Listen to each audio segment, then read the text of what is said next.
Hello, franchising family. Catherine Monson here again.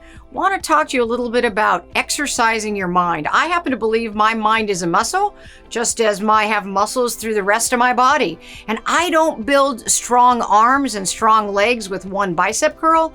I do that with repetitive bicep curls and repetitive exercising. And I think that we can strengthen our minds the very same way by doing it consistently again and again. Neuroscience is discovering new ways we can develop our brains.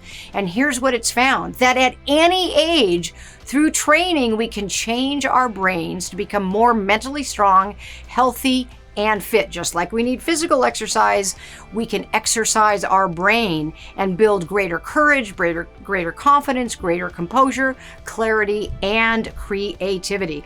So I'm going to quickly share with you 7 ideas or 7 ways to increase your mental fitness. Number 1, remember that not every thought is true or helpful. Very often we get stuck thinking about a negative thought. We might think we're not good at remembering names. We might feel we're not worthy of a promotion. We're not worthy of some great opportunity. We need to learn to look at those thoughts and evaluate whether they're true or not. And if they're not true, get them away. If you think about it, believing a negative thought is like wearing dark colored glasses, and it's always going to darken the way you look at the world. So we don't have to believe every thought we have in our minds. Idea number 2, figure out, notice, be aware when you're worrying or what I call piling on. It's really easy to start thinking a negative thought and then spiraling down and thinking about even more reasons to be worried or stressed or disappointed or angry. You could get lost in a flurry of what ifs and self-criticism or criticizing others or overthinking. Not healthy for us to do that. I learned early in my 20s when I started to think a spiral of negative thoughts to tell myself to stop thinking those negative thoughts and then start filling that mind of mine with positive thoughts and positive ideas has worked very, very well for me.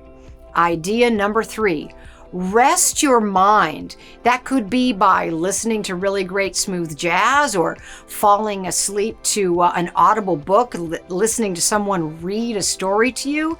That's no different than taking a break between sprints or deadlifts. Your brain needs time to rest and recharge as well.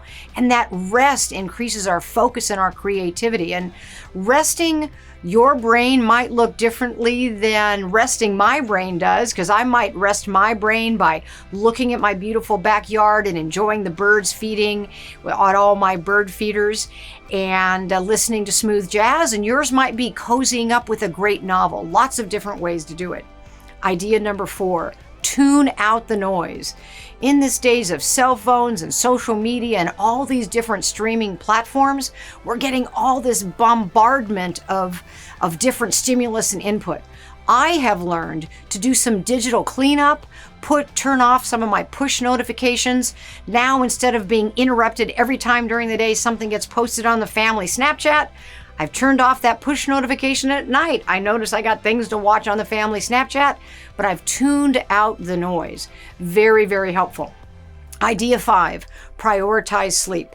There's resting the brain by doing something like reading a great book or listening to jazz, relaxing.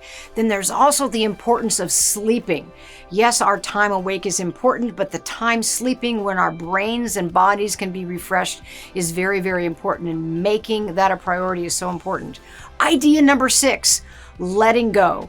I try not to give mind share or worry or spend a lot of time about things I cannot control. I want to spend time on things I can control and I can change. And that learning to let go is very, very powerful. And the 7th and last idea to improve your mental strength, your mental fitness, is the power of deep breathing. At any time, before you give a big presentation, before you have to have a tough conversation with a team member or an employee, that power of taking a deep breath in, holding it, and a deep breath out is very, very powerful.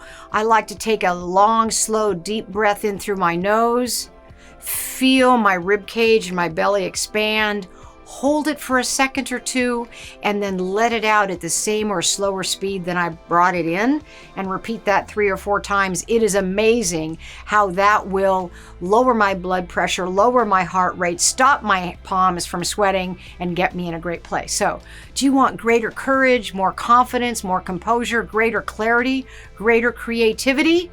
Practice these 7 mental exercises. Practice them consistently, just like you lift weights consistently, and you'll be on your way to a better mindset. Thank you.